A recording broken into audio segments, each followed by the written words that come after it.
What's up, everybody? Lead meteorologist John Choquette here for our daily hail forecast, breaking down that chance for some storms today. Thanks to our sponsor, C3 Group, Merlin Law Group, American Contractor Show, and Atlas. They're all in the description below, and you see them throughout the video for making all this possible. We're going to break down. We have another chance here for an I-35 corridor hail risk happening on a Thursday. We had one either a week or two ago. Time's an illusion, but it looks like we have a chance for some hail again in DFW Metroplex. I'm not as excited about it as I was last week or the last time we had it, and I'll break down why here in a minute. I'll break down exactly when. I know it said DFW hail and people perk up. We'll break down those timelines of when to expect storms, and then everything's going to be racing to the Gulf of Mexico. Tomorrow we have a chance for some wind and tornado potential in the deep south along the Gulf Coast for your Friday, and that will calm things down for this upcoming weekend. So chances are, you may know about this by now, Wind to Storm Conference happening right now. I think Matt actually did like a panel or something earlier. Come check us out. Booth 505, we're there all day, and we're there tomorrow as well. So come say hey, come ask Frank what he thinks the forecast is for today, and it's a good litmus test to see if Frank's been looking at the forecast right now. So I hope some of you guys are watching right now at Wind to Storm and go find our booth, and then just go grill Frank on what you can say, what does the HRRR say for today, and watch him sweat a little bit. So that should be fun. All right, so what's going on right now here, current conditions across the United States here. Got a big old storm system extending all the way from pretty much Canada all the way down to the Gulf of Mexico here. The main focus is going to be here across the I-35 corridor. Oklahoma City, you are getting some rain right now, a little bit of thunder and lightning. This is basically the start of where we're going to see some severe weather. Chances are this won't really go severe. It'll be a little bit south here, down towards Dallas. We also have some rain off to the east, but it's clearing out a little bit here in the Metroplex. Further out, you can tell where we have one hell of a cold front racing to the south here, and this is the big question mark for today. Got a cold front going south. It's cold here in Denver. It's in the 30s in the Oklahoma Panhandle, 40s here in northwestern Oklahoma. Everything's pushing off to the south, and as that does go to the south, it'll undercut any storms that happen, so it kind of limits some of that potential for today. So the biggest question mark will be, do storms fire further south along North Texas, along the Red River, and cause the ability to have some really big hail, maybe even a tornado or two, or is everything going to race to the south and it's more of a wind risk as that cold front and cold air decides to dominate across the U.S. So let's see what we're expecting here. So looking at that forecasted dew point, we've got plenty of instability available, plenty of moisture. Again, it's raining here in Oklahoma City, a lot of rain off to the east, and this will all race to the southeast. You can see pretty clearly all the green just disappear, the brown cone behind it. That is the cold front racing off to the south as going into the Gulf of Mexico, bringing that risk for tomorrow. And then after that, when we get into Saturday, yeah, you might see something in Florida, but chances are everything's going off to the south and will make for a much quieter, if not cooler, weekend across a lot of the nation. So that significant hail model, obviously we're talking about that hail potential for today. How much is that instability that we have available, and the warmer temperatures all have for that forcing? Well, it looks like we have quite a bit of hail potential here. Notice here I stopped it at 2 o'clock, so that's about 2 hours from now. The risk will be south of Oklahoma City, so if we get anything here in the OKC metro, it's got to be around now, and I think it's going to be pretty small. Bigger hail, though, just as nearby as about Pauls Valley, you could see some pretty big hail. Any isolated storms in this area from around Lawton down to Wichita Falls, down west of Dallas, and including Dallas, could see some pretty big hail today.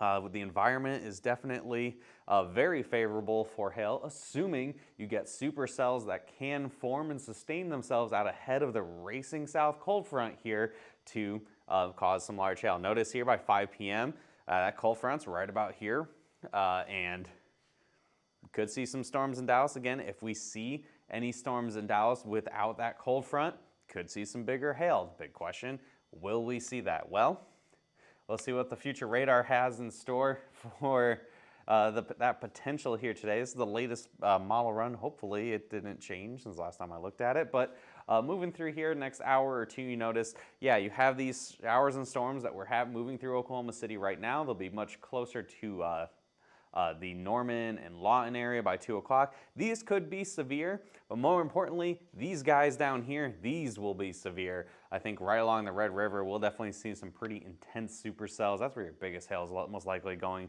to occur today, at least the most likely spot to occur. Models are showing that potential for some isolated supercells trying to form here by 6 o'clock in the Dallas-Fort Worth Metroplex.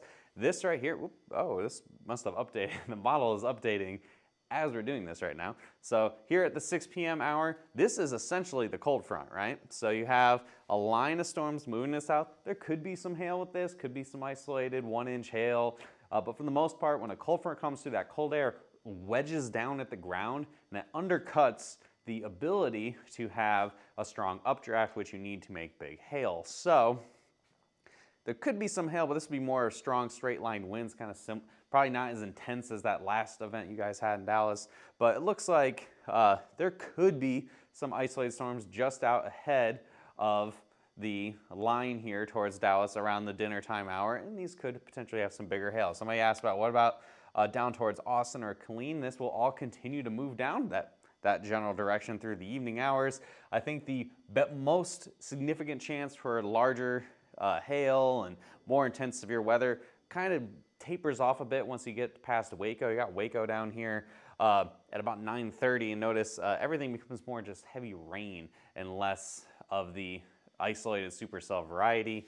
So that does minimize the hail risk a bit. And if we get all the way into late at night here, you do have that some supercells may form off of the Rio Grande, off the mountains here in Mexico, and move across sections of south central Texas and may flirt with San Antonio going into the morning hours tomorrow. So of course we'll be tracking that all night for you guys and keep an eye on that. So after breaking all that down, what are we expecting that max hail size today to be?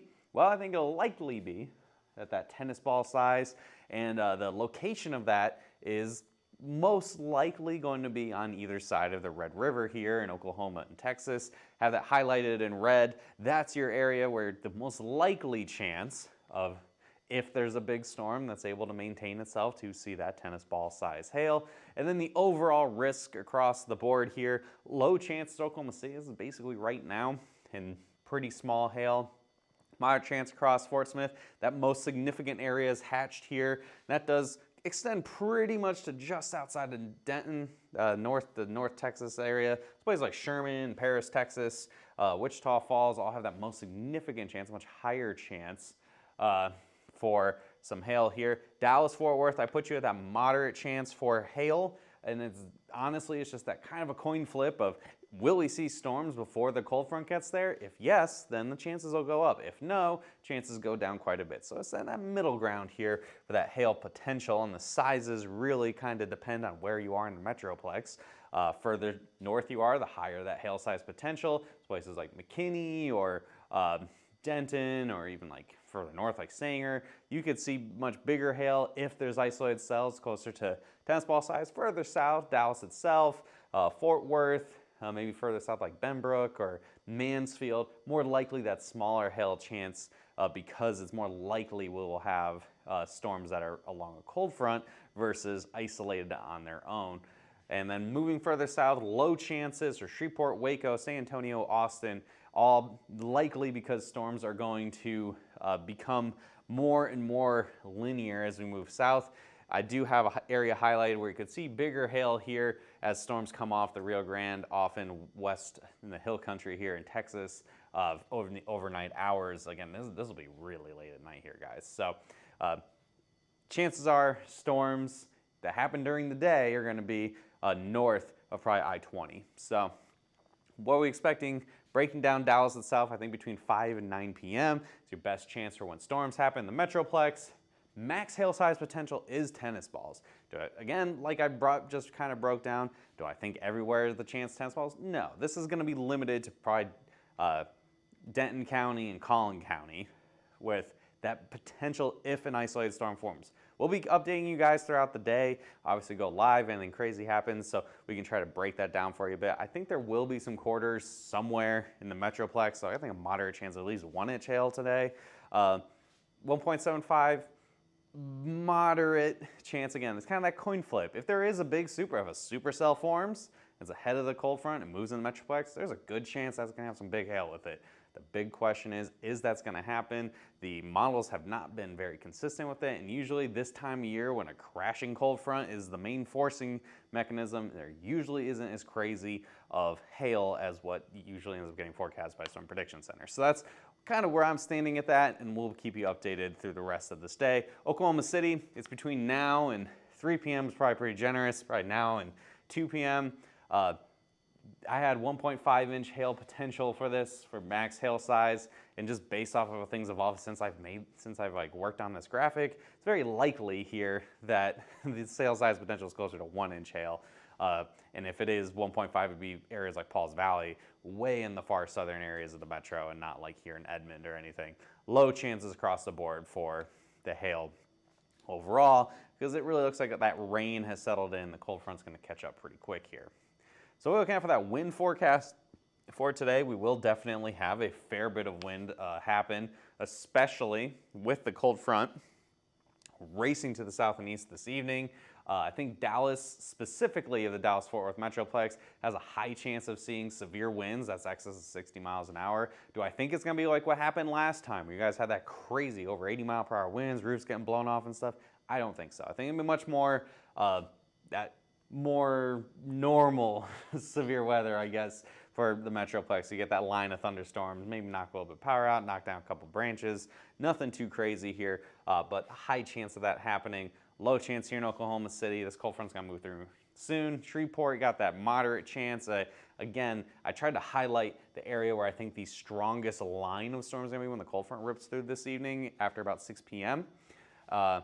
Further to the south, again, low chances across the board, San Antonio and Houston. There will be storms that move through, but the wind gusts, I think, are going to be much more isolated once you get closer to the bottom of the Texas Triangle here. So, finally, we did break away the tornado into its own forecast graphic.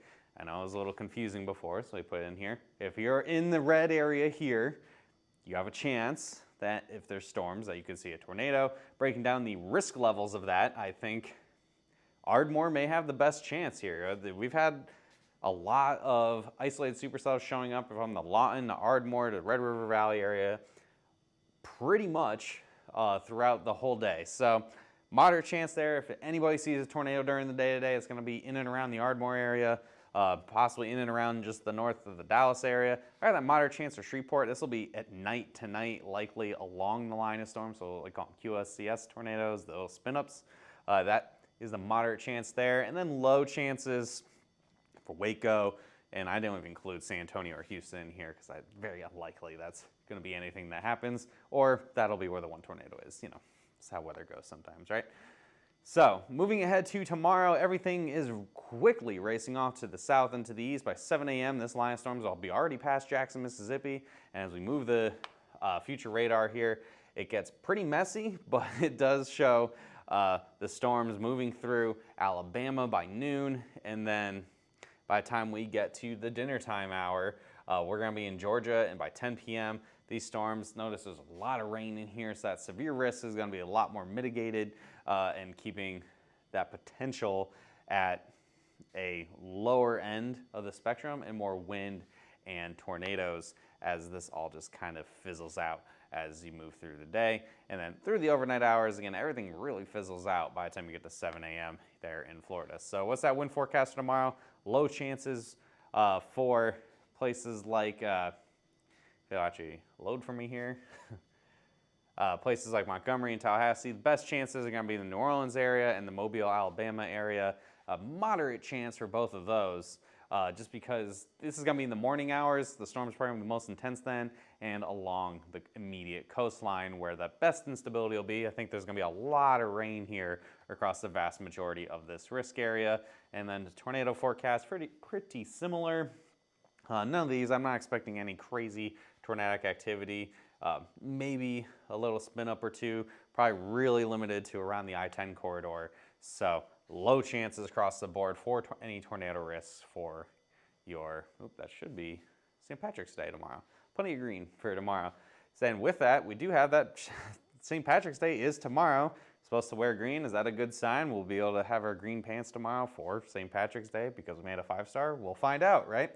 So Follow us on our social media platforms. We'll keep you updated throughout the day here. If anything crazy happens, yes, that's right. We got this little QR code. You first time here with Hail Trace. You can scan that for a demo, or you can click on the link in the description below, and so you can find out more about Hail Trace. Hail Trace on all of our socials, and give us a call at 855-334-4245. Any comments, questions, or concerns you may have. First time here and you want to find out more, again, scan, call, email at info@hailtrace.com, or even message us directly on our website at hailtrace.com. Hope you guys have a great rest of your day and do your hail dances, because I might be back here doing some live coverage in a little bit, and I'm sure a lot of folks will be excited about that. So hopefully we'll see you later.